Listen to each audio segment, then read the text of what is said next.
It started like any ordinary day. I was sitting in our cozy living room scrolling aimlessly through my phone when I heard the sound of a car pulling up outside. It was late past midnight, but I knew it had to be her. My wife Amy had been on a business trip for the last 3 days. The trip itself was nothing unusual. Her job often required her to travel. What was unusual, however, was the overly chipper tone in her texts. This time around, the door swung open, and there she was standing in the doorway with her suitcase in one hand and her phone in the other. Her face was beaming with the kind of joy I hadn't seen in a long time. She was laughing about something, probably a joke or a message on her phone for a moment. I thought she might have just had a really great trip, maybe a productive meeting or some good news from her boss. I almost smiled, glad to see her in such high spirits. "Hey honey," she said, her voice bubbly. She kicked off her heels and set her suitcase by the door. "You won't believe how crazy this trip was. The meetings were endless, but we nailed the presentation. It's going to be huge for the company." I nodded and gave her a small smile. "That's great. Amy, sounds like it went well." "It did," she said, still grinning as she pulled out her phone and started typing something. "Oh, and the food at this place they took us to, unreal. Like Michelin star unreal." I watched her as she rambled on, noticing the glow on her face. There was something different about her, something I couldn't quite put my finger on. Her energy was almost too much. And then there was her laugh. She kept giggling at her phone, a kind of carefree laugh I hadn't heard in years. For a split second, I felt a pang of jealousy, not because she was happy, but because I hadn't been the one to make her feel that way. I stood up and walked over to her, giving her a light hug. "You seem really happy," I said, half joking. "Maybe I should send you on more business trips." She laughed again, but it sounded nervous this time. "Yeah, maybe," she said, pulling away to grab her suitcase. "I'm just going to unpack really quick." As she walked toward our bedroom, something inside me felt off. Maybe it was the way she avoided looking me in the eye, or how she clutched her phone like it held some kind of secret. Whatever it was, I couldn't shake the feeling that there was more to her excitement than a successful business trip. When she disappeared into the bedroom, I stayed behind in the living room, staring at the empty doorway. That's when I noticed something strange. Her laughter had stopped. In fact, the entire house had gone eerily quiet. Curiosity got the better of me, and I made my way toward the bedroom, my footsteps silent on the carpet. As I reached the door, I heard her muttering under her breath. "No, no, no," she whispered with her voice panicked. "This can't be happening, not now." I peeked inside and saw her sitting on the edge of the bed, her suitcase open in front of her. She was holding something in her hands, a piece of paper, and her face had gone pale. Her earlier smile had completely vanished, replaced by an expression of sheer panic. Her hands were shaking as she stared at whatever it was she had found in her suitcase. "What's wrong?" I asked, stepping into the room. She jumped at the sound of my voice, quickly shoving the paper back into her suitcase. "Nothing," she said, forcing a laugh that didn't match the fear in her eyes. Just work stuff." I raised an eyebrow. "Work stuff? You look like you've seen a ghost." She shook her head, closing the suitcase with a loud snap. "I'm fine," she said, standing up and brushing past me. "I'm just tired. I'll tell you about it tomorrow." Okay, before I could say anything else, she was out of the room and heading toward the bathroom. The door slammed shut, and I was left standing there, confused and more suspicious than ever. Something wasn't right. My gut was screaming at me that she was hiding something, and I knew I wouldn't be able to rest until I found out what it was. So I did the one thing I never thought I'd do. I waited until she was in the shower, and then I opened her suitcase. What I found inside made my blood run cold. I hesitated for a moment, staring at the suitcase as if it were Pandora's box. My heart was racing and my hands felt clammy, but I couldn't stop myself. I had to know what was she so desperate to hide. Slowly, I unzipped the suitcase and lifted the lid. At first glance, it looked like any normal travel bag, closed toiletries, some folded papers. But as I dug deeper, I uncovered something that made my stomach twist. There was a neatly wrapped gift box tied with a red ribbon sitting underneath her clothes. It wasn't addressed to me. In fact, there was no name on it at all, but the size and shape of the box instantly made me uneasy. It was too personal, too intimate. I opened it carefully, my hands trembling. Inside was a sleek black lingerie set far more provocative than anything she'd ever worn for me. My mind raced with questions. Why would she pack something like this for a business trip, and more importantly, why hadn't I known about it? Then I noticed a small card tucked into the folds of the fabric. My heart sank as I read the words scrolled across it in her handwriting for when we're finally alone. My chest tightened, and I felt a wave of nausea wash over me. It was undeniable. Now, this wasn't just some innocent oversight. This was evidence, proof that my wife had been lying to me. I sat on the edge of the bed, clutching the card in my hand, as 1,000 thoughts flooded my mind. Who was we? Was it someone from her office, someone she'd met on this trip? I wanted answers, but I knew I couldn't confront her without more information. If I came at her now, she'd just deny everything. I needed to be smart about this.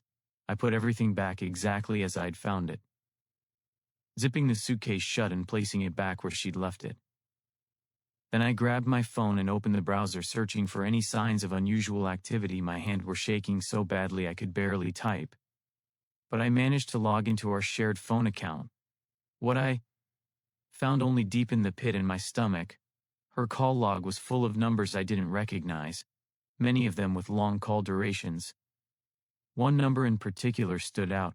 It had been called every day of her trip, sometimes multiple times. My pulse quickened as I copied the number into a reverse lookup site. The result came back almost immediately. It belonged to a man named Ethan Wren. The name meant nothing to me, but the implication was clear.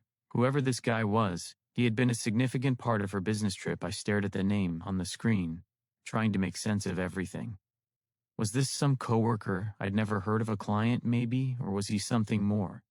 I didn't want to jump to conclusions, but the evidence was piling up fast and none of it looked good. I heard the bathroom door open and I quickly locked my phone and shoved it into my pocket. Amy stepped into the bedroom, her hair damp and her face scrubbed clean of makeup. She looked at me with a strange mix of guilt and caution, as if she could sense that I knew something was wrong. "You okay?" she asked, her voice a little too casual. "You look pale." I forced a smile. "Yeah, I'm fine. Just tired." She nodded, but her eyes lingered on me for a moment, longer than necessary. Then she climbed into bed and pulled the covers up to her chin, closing her eyes, as if nothing had happened. I lay down beside her, staring at the ceiling, my mind racing with possibilities that night. I didn't sleep awake. I couldn't. Every time I closed my eyes, I saw the card, the lingerie, and that name, Ethan Reynolds. I knew I had to dig deeper, but I also knew I couldn't let her know I was onto her. Not yet. As the first light of dawn filtered through the curtains, I made a decision. I was going to find out the truth, no matter how painful it might be. I grabbed my phone and started making plans if she thought she could keep this secret from me. She was in for a rude awakening. The next morning, I decided to play it cool. I couldn't risk tipping her off, not until I had all the pieces of the puzzle.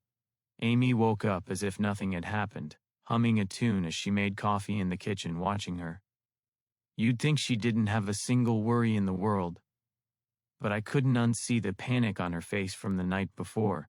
It haunted me. Over breakfast I tried to get her talking, so any exciting stories from the trip I asked, casually sipping my coffee. She froze for just a fraction of a second before flashing me her usual smile. "Not really," she said, shrugging. "It was mostly just work stuff, meetings, presentations. The usual, nothing fun." I nodded, pretending to believe her. "Must have been exhausting." "It was," she said, glancing at her phone, "but it was worth it.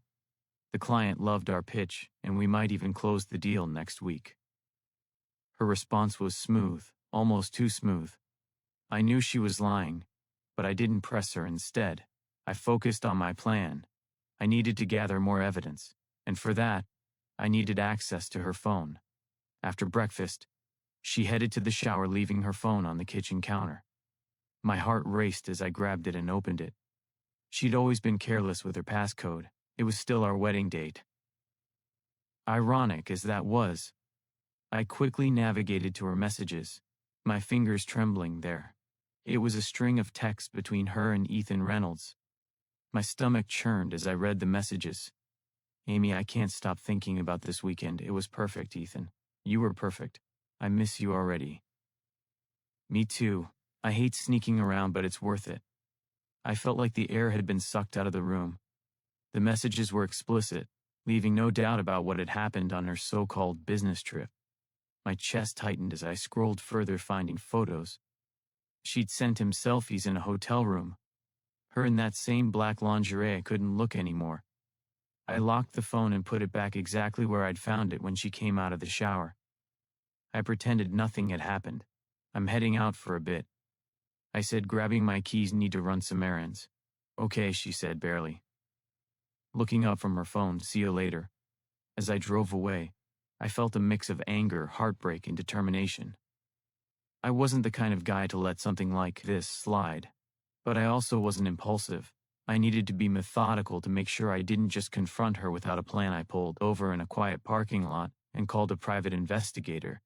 I had never imagined I'd need one, but desperate times called for des measures. The investigator, a man named Jack, listened patiently as I explained my situation. I'll take the case.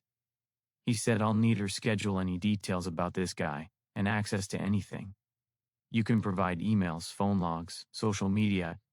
I gave him everything I had, including the messages I'd seen that morning. Jack assured me he'd start digging immediately and promised to keep me updated. As I hung up, I felt a small sense of relief. At least now I was doing something. Over the next few days, I acted like nothing was wrong. I laughed at Amy's jokes, listened to her stories, and even kissed her goodnight, all while knowing what I knew. It was the hardest thing I'd ever done. But I kept reminding myself that the truth was worth the wait. Then one evening, Jack called. We've got something, he said, his tone serious. You're going to want to see this. The phone call from Jack had left me on edge. He didn't go into detail, just said he had something I needed to see and insisted we meet in person that night. As Amy sat on the couch scrolling through her phone, I couldn't help but glance at her, wondering how she could sit there, so calmly, while keeping such a huge betrayal hidden. Every smile, every casual remark from her, felt like another twist of the knife. But I played my part. I pretended everything was fine, even though the storm brewing inside me was getting harder to contain. The next morning, I made up an excuse about a last-minute work meeting and headed out to meet Jack at a small diner on the edge of town. He was already there. When I arrived, a manila folder sitting on the table in front of him, my heart was pounding as I slid into the booth across from him. You're not going to like this, Jack said, his voice low and serious. He pushed the folder toward me, his expression grim. But you need to see it. With trembling hands, I opened the folder. The first thing I saw was a series of photos, grainy, but clear enough to make out the faces. There was Amy laughing and leaning into a man I recognized immediately, is Ethan Reynolds. They were sitting together at what looked like a hotel bar, their body language unmistakably intimate. One photo showed Ethan with his hand on her thigh. Another showed them holding hands as they walked into the hotel elevator. My stomach churned, but the worst was yet to come. Jack pointed to a USB drive tucked inside the folder. There's more on here, he said. Surveillance footage from the hotel. It confirms everything. I couldn't bring myself to watch it there in the middle of the diner. Just seeing the photos was enough to make my blood boil. How long has this been going on? I asked, my voice barely above a whisper. From what I've gathered, at least a few months. Jack said they've been meeting up whenever she travels for work. This wasn't a one-time thing. I felt like the floor had been ripped out from under me. Months. She'd been lying to me for months, sneaking around with this guy while I stayed home, trusting her, loving her. The betrayal was overwhelming, but I forced myself to stay calm. I needed to think clearly. What else did you find? I asked. Jack hesitated. There's one more thing, he said, pulling out a printed document from the folder. It's a booking confirmation for a weekend getaway. She and Ethan have another trip planned in 2 weeks. Looks like they're heading to a resort in Miami. my hands clenched into fists as I stared at the paper. She wasn't even trying to stop. She was already planning her next rendezvous. The audacity of it made my blood boil.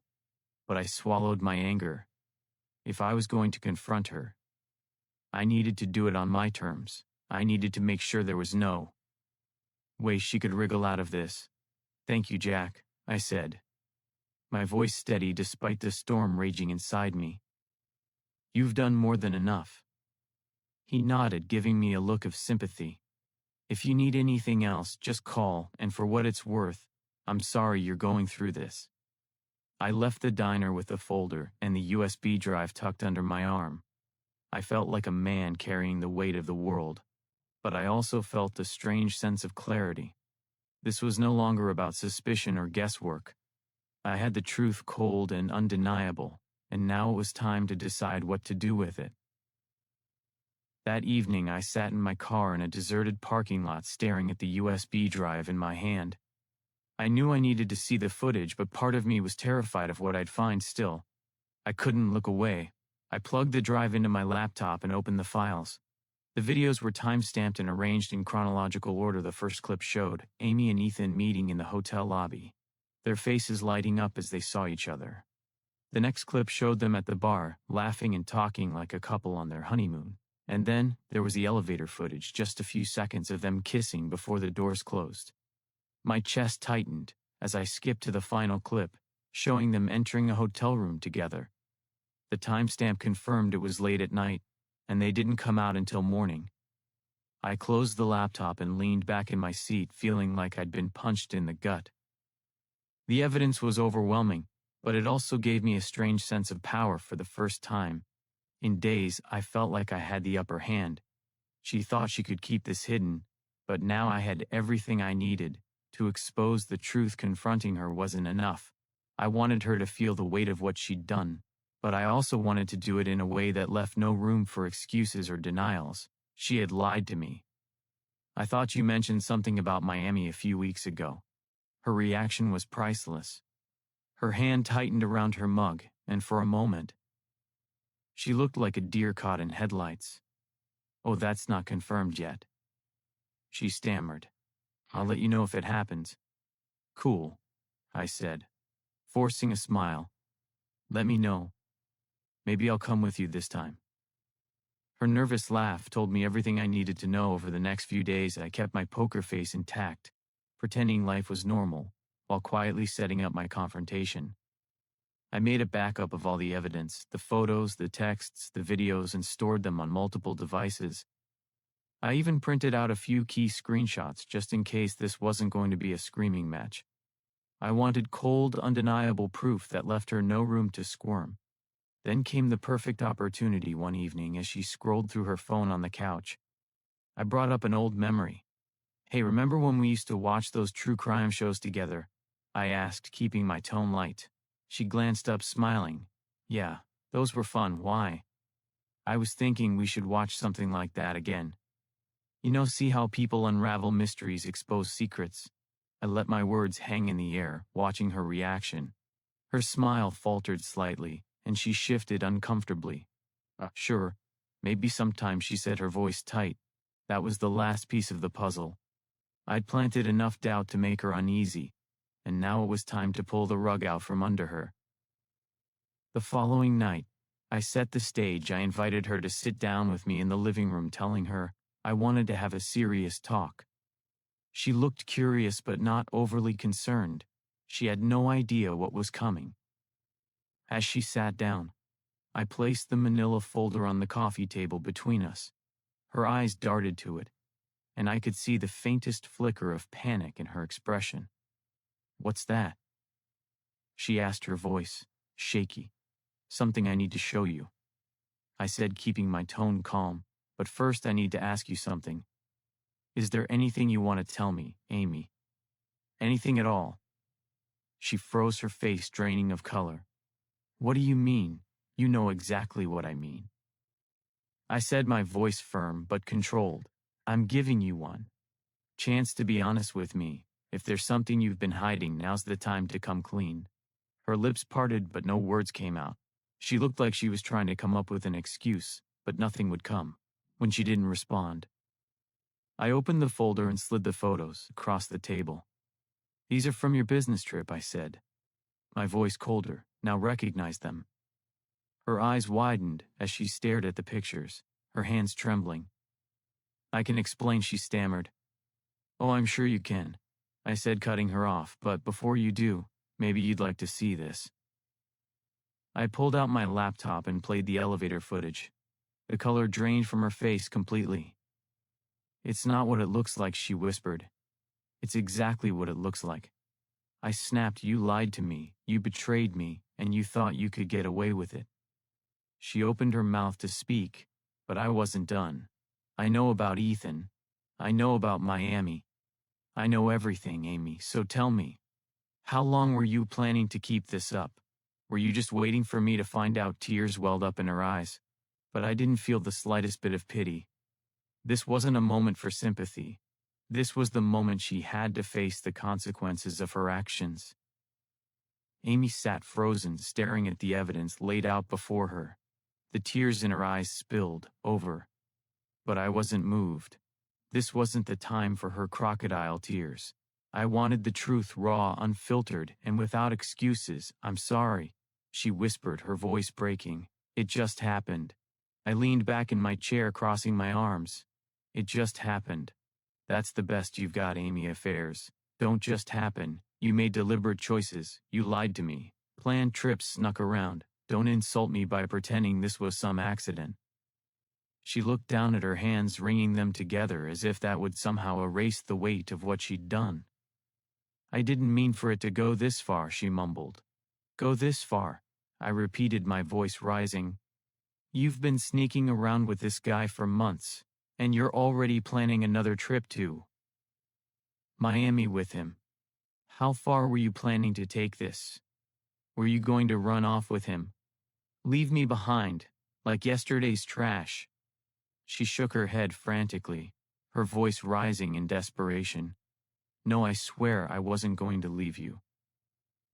You just what I interrupted, slamming my hand on the table. Wanted a little excitement. Something different. Was I not enough for you?" Her silence was deafening. She couldn't even look at me. And that, more than anything else, told me the answer I already knew. For a long moment, neither of us spoke. The weight of everything hung heavy in the air, suffocating. Finally, she broke the silence. "I never stopped loving you," she said, her voice barely audible. I let out a bitter laugh. "You don't do this to someone you love, Amy. You don't lie to their face, betray their trust, and sneak off to hotels with someone else if you love them. So spare me that line, because I'm not buying it." Her tears came harder now, and she buried her face in her hands. "I don't know why I did it," she sobbed. "I was stupid, selfish. I wasn't thinking that much is clear," I said coldly. "But now it's time to think, Amy, because this isn't going to end with you crying and me forgiving you. There are consequences for what you've done." She looked up at me, panic flashing in her tear-streaked eyes. What do you mean?" "I mean this," I said, pulling out the stack of printed screenshots and dropping them onto the table. "This is going to our lawyer. I'm filing for divorce." Her jaw dropped, and for a moment she looked like she couldn't believe what she was hearing. "Wait, no," she cried, reaching for my hand. "We can work through this. Please, just give me a chance to make it right." I pulled my hand away, shaking my head. "You don't get to make it right after months of lying and cheating. Amy, you've destroyed any chance we had of working through this. I can't trust you anymore, and without trust there's nothing left." Her sobs grew louder, but I refused to let myself feel guilty. This was her mess, her betrayal, and she needed to face the fallout. I stood up, grabbing the folder and laptop. "I'll be staying at a hotel tonight," I said, my voice firm. "I need space to figure out my next steps. You can stay here, but don't expect things to go back to normal. This is the beginning of the end, Amy." As I turned to leave, she called after me, her voice cracking. "Please don't do this. I'll do anything, just don't leave." I paused at the door, glancing back at her one last time. The sight of her broken and desperate should have hurt, but all I felt was numb. "You already left," I said quietly. the moment you chose him over me. And with that, I walked out, closing the door behind me. I drove aimlessly for hours, trying to clear my head. The emotions swirling inside me were a toxic mix of anger, betrayal, and heartbreak. I had never imagined my life would end up here, blindsided by the person I trusted the most. Amy's pleas still echoed in my head, but they only made me angrier. She didn't care about me. She cared about being caught. Eventually, I pulled into the parking lot of a small roadside motel. It was cheap, dingy, and exactly what I needed, somewhere to be alone away from her. I checked in and sat on the edge of the bed, staring at the folder I'd brought with me. I opened it again, flipping through the evidence. Every photo, every message, every detail solidified my decision. There was no going back. Amy had crossed a line that couldn't be uncrossed the next morning. I called a divorce attorney. His name was Alan, and he came highly recommended by one of my CO workers. I told him everything about Amy, about the affair, about the evidence I had. He listened without judgment, then laid out my options with the proof. "You've got this. Could be straightforward," Alan said. "But it depends on what you want out of this. Are you looking for a clean break or something more?" I thought about it for a moment. Part of me wanted revenge, to make Amy feel the same pain she had caused me, but another part of me just wanted it to be over. "I want a clean break," I said finally, "but I won't let her walk away unscathed. She has to take responsibility for what she's done." Alan nodded. "Fair enough. We'll start drafting the papers today. Do you have a place to stay for now?" "Yeah," I said, though the motel hardly felt like a place to stay. "I'll manage." After hanging up, I felt a strange sense of relief. For the first time in days, I had a plan. I wasn't just wallowing in my misery. I was taking action. Later that day, I got a call from Jack. "There's something you should know," he said, his tone serious. "Ethan's wife found out about the affair." I blinked, caught off guard. "He's married?" "Yep," Jack said, "and his wife isn't taking it well. She's threatening to go public if Amy doesn't back off." A bitter laugh escaped me. The irony was almost too much. Amy wasn't just destroying our marriage, she was wrecking someone else's life too. Let her go public. I said maybe Amy needs to feel what it's like to have her world crumble around her. The days that followed were a whirlwind, but not in the way I had expected. Alan moved quickly with the divorce papers, and I ensured everything was ready to go. Amy, meanwhile, seemed like a shadow of her former self. Her confident, bubbly demeanor had vanished, replaced by a quiet, desperate sadness. She tried to apologize again, but I held firm. "I can't do this anymore, Amy. I told her during one of our last conversations I deserved better. You made your choices and now you have to live with them. I'm done being your safety net." Her tears didn't affect me anymore. I had spent too many sleepless nights mourning the life I thought we had. But now I was ready to let it go. The divorce process was surprisingly smooth with the evidence I had. Amy didn't fight me on anything. We split our assets fairly, and I walked away with the house. Ethan's wife, as it turned out, did go public with the affair, and the fallout was brutal for both Amy and Ethan. But that wasn't my concern anymore. What surprised me the most, though, was how freeing it felt to let go of the anger and betrayal I realized I had. Spent years in a relationship that wasn't as solid as I thought. Losing Amy wasn't the end of the world, it was a new beginning. I threw myself into rebuilding my life. I reconnected with old friends, picked up hobbies I had long neglected, and started focusing on my own happiness for the first time in years. It wasn't easy.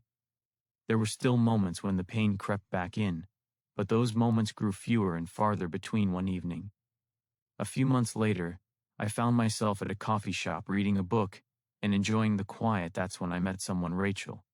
She was sitting at the table next to mine, struggling to balance her coffee cup and laptop. "Need a hand?" I asked, smiling. She laughed, her eyes lighting up. "Thanks, I swear I'm usually more coordinated than this." We started talking, and before I knew it, hours had passed. Rachel was kind, funny, and easy to talk to for the first time, in what felt like forever. I felt a spark of hope as we exchanged numbers and said goodbye that evening. I realized something: I wasn't broken anymore. Amy's betrayal had hurt, yes, but it hadn't destroyed me.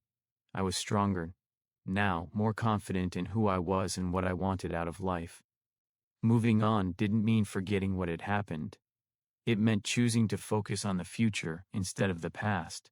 And as I walked out of that coffee shop, I felt lighter, freer, and ready to embrace whatever came next.